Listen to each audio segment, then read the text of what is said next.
Well, hello then, I do hope you're all well. Now in this video, I'm just thinking, is this shameless Tory MP, Huw Merriman, actually trying to play divide and rule with both Mick, Wheelan and Eddie Dempsey? Huw was asking about a certain industrial action involving Southern Rail, I think it was, about unsafe trains. Well, Huw Merriman was getting more and more upset with Mick, because I got the feeling Mick wasn't really playing his game, and as it got more and more bit heated, it escalated, and well, I'll just let you watch and then you decide. Gavin, thank you. And Graham wants me to cover one point as well, so I'll do that. But before I do so, Mr. Wheelan, you touched on driver-only operation. You said that was a real safety concern for your members. Can you perhaps just explain a little more about why you're concerned about that? Unfortunately, we don't live in the most polite of societies, and all the figures prior to the pandemic were going in the wrong direction for us. Everything from sexual assaults on our railways and people talking about women-only coaches on our railways to county lines was a big prevalent problem. In areas of Scotland, you'll know, we had drivers not wanting to drive on certain lines after a certain time at night because of use and no other people being on the platforms or in the booking offices. Also, recently, train drivers have been designated as lone workers. So we now have to recalibrate where we put them because we've got a nasty habit of dumping people in sidings. But specific to drive, the technology. So driver only, yeah. Right? We don't believe, particularly in intensive areas where we can have 12 coaches and up to 1,300 people on there, or nobody on there at certain times of day or night, that we should be the only visible presence. We don't think it's safe. You're completely opposed to the practice. Okay. And you went on strike in Southern on that basis as well. The strike was started by the RMT because it was your members that would lose their jobs. But the technology was already in place, so it was basically down to your drivers not to then drive it, and then that would have stopped the practice. And it did indeed whilst the strikes were on. We came to an agreement to keep the visible presence and the safety critical aspect of those people to retain their knowledge. I think the frightening thing. Well, that's going to be my question. Yeah, given that it is so unsafe from your perspective, why did your drivers then agree to go back to work and drive those unsafe trains? We're honourable. We agreed those things in the dim and distant, and where we've made agreements, strangely enough, we do keep to them. The number of strikes that have happened because we've broken an agreement are zero. The number of strikes that have happened or industrial action because other people are dishonourable or break agreements are vast. And that is a fact of the world in which we live in. So we have systems of work, and we continually. It's hard to explain the technical aspect to you. A train driver with a 12-coach train with 1,300 people on it, with 30 people deep on the platform at London Bridge, is given less than 2 seconds to look at 12 pictures to see that it's safe. And if somebody on the 11th coach, their dog's lead gets caught in it. Indeed, to drive in the carriage with one of your train drivers who was explaining to me how it all worked. He was absolutely fine with it. But again, my point is, if it's so unsafe, why did your drivers agree to drive the train that you've just described? He's already told you, Huw. Sorry if you don't like the answer, but he's already told you. Described. Because that was a pre-existing agreement based upon when we only had 3-car trains and different systems of work. No, but you went out on strike. Your members went out on strike in Southern because it wasn't safe. You said it's not a safe practice, but then they ended their action and agreed to drive the unsafe trains. As you know, the legislation, our disputes has to be specific. It was specific to the 3 coastal depots where they currently had the second person on the train. They were trying to remove them, and we went on strike because of those 3 depots. Yeah, and you and I both know that there was a 28.5% pay offer in the end because Southern caved. I doff my cap to you for actually negotiating that, and that's why your members agreed to go back and drive those unsafe trains. The reason they went back was on those 3 southern depots, the people were allowed to remain upon the train and keep their safety criticality. Right, nothing changed on those trains. Right, they weren't paid the 28% because they took the people off of those trains. Those people were allowed to stay on those trains and keep their competency if they required. That was the agreement. I wrote it. Safety principle, and then for the money, you'll take no, it. I wanted to excuse ask me. Mr. Dempsey. I mean, he's correct the record.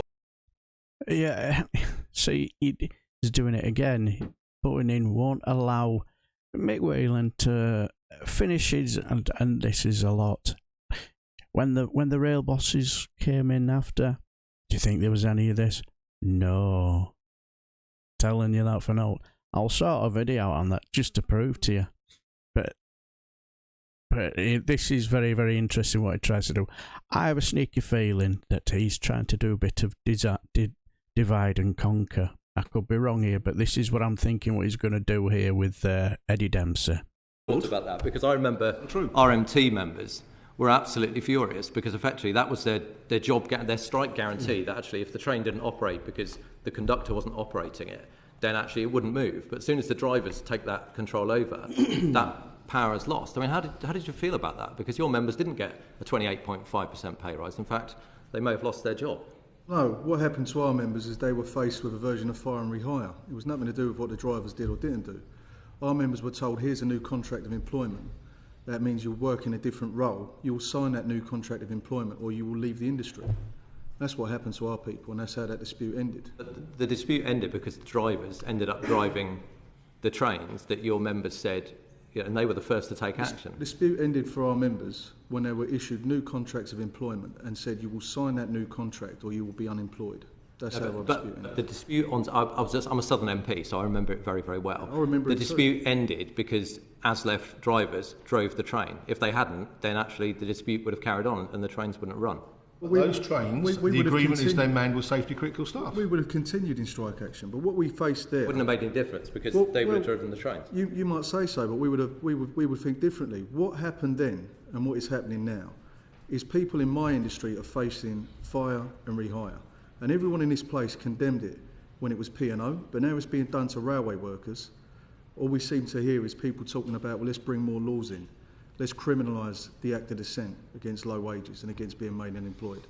That's what happened to us on Southern, fire and rehire. We were given new contracts and told sign that or go and sign on at the which is why I was amazed that you were so supportive of how it came to an end, because I felt that your members got taken out by ASLEF. I think fire and rehire should be illegal in this country. Yeah. So I wasn't happy about how it ended. It was disgraceful. And so the other thing I just wanted to put to you, because again, touching on the Southern train dispute, it was a big dispute. People couldn't get to work. It had a massive impact, but it was effective in terms of a dispute because the point I'd make is there was a very, very generous pay rise that Mr. Wheelan was able to negotiate. But the issue now is, are you concerned that you will not have the same bargaining power over passengers? So take the first day of strikes when there was also strikes on the London Underground as well as rail. So, you would think things would be really paralysed. TfL wrote to us and said that their bus patronage was just 92% of pre-COVID levels. And you would think that the buses would be absolutely crowded, but people work from home. It doesn't impact them as much. It impacts certain people, key workers, perhaps, but not others. So do you feel there's a danger that this strike will carry on running because it doesn't actually bring the workforce to its knees because people can work from home and have learned how to do that from the pandemic? Well, I'm not so certain about that. The money that's been spent on protecting profits of private companies during strike action could easily have been put into resolving this dispute. And the money that has cost the economy more broadly has been difficult, I accept that. But our strike action is effective. On the run up to a strike, people say it's going to be Armageddon. We're going to shut the country down, there won't be food on the shelves. When we take the strike action, people say, well, it wasn't effective at all. Everyone was on the trains and no one's using it. That's a very, very fair point. I'm trending more to the latter in terms of actually you don't have the power to stop the economy in the way that you did. So therefore, is there a danger that you've rather over a chance to arm? Wages have been falling in this country for 30 years. They've not kept up with inflation. At the same time, private profits have really not exceeded inflation. There was some research done by Unite that said the FTSE 350 companies, their profits are up 73% since 2019. I gave the figures for train drivers of getting a 39% pay rise over the last 10 years, when inflation's run at 20%. That's double inflation. At the same time, there's been a 73% increase in private profits for people at the top. Specifically to rail, they're not being paid. The point I'm making is everyone in this country is feeling a pinch. Enough is enough, and it's about time that people made it clear where they stand on this. And I think people across the economy, nurses, postal workers, railway workers, are all about to stand together and say, we deserve a pay rise in this country. And that's coming. So it's not about whether or not we're just as effective as we were 3 years ago. There is a bigger thing happening in this country that people don't seem to realise. And that is people are not prepared to accept any longer that they've got to continue to be made poorer so that people at the top can continue to rake in profits. That's over, and that is going to change over the next period. Stick that up your pipe and smoke it, Huw. Okay, and the last point, which is something Mr. Morris wants to make sure is on the record, if I can just, you can perhaps shoehorn it in, Mr. Wheelan, is around the legislative changes that have either been brought in or are being proposed. Yeah. On the agency side of things, I mean, as you've said, the highly skilled workers, I mean, I think I've said this before, I can't see how that will actually make any difference to replacing highly skilled workers who work on the railway, because you can't bring an agency worker in. I mean, do you feel it would be ineffective as a change? I think it would be ineffective, but I think it's shocking that the answer to the cost of living crisis coming from government is to criminalise dissent. I think that's outrageous. We rank 3 on the International TUC Global Index for Freedoms for Trade Unions. We have got some interesting company in that bracket, let me tell you. That says we have got regular violations of trade union freedoms in this country. And that is a disgrace. We're meant to be a democracy. We're meant to be a free country. We're meant to have the right to bargain freely for our members in a free market with employers. But instead, as soon as people stand up and say they want a decent shake in a deal for working people, we've got a government that wants to criminalise that. And that's wrong. Okay. Don't worry about whether it's going to be effective. It's just outrageous that that's the answer to the cost of living crisis. Mr. Wheelan, I want to give you the... You notice he kept interrupting, and then he interrupted Mick Wheelan and then turned to Eddie Dempsey when I got the feeling he thought, right, I've got the sort of answer I wanted.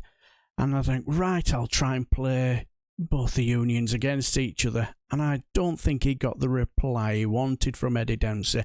And I also felt Eddie Dempsey was not going to play a bat of it either. And I liked his reply. The more and more I listen to Eddie Dempsey, the more and more impressed I become with him. And in the next video, you'll love it, because Mick Wheelan, I don't think he's as good with his words as Eddie Dempsey, but he does get his point across eventually. And when it came to this skirmish, and then he says something that really gets the snowflakey Tory MPs proper clutching their pearls, and it's hilarious to watch. Anyway, I do hope you enjoy the video. Until the next time, I shall bid you farewell and take care.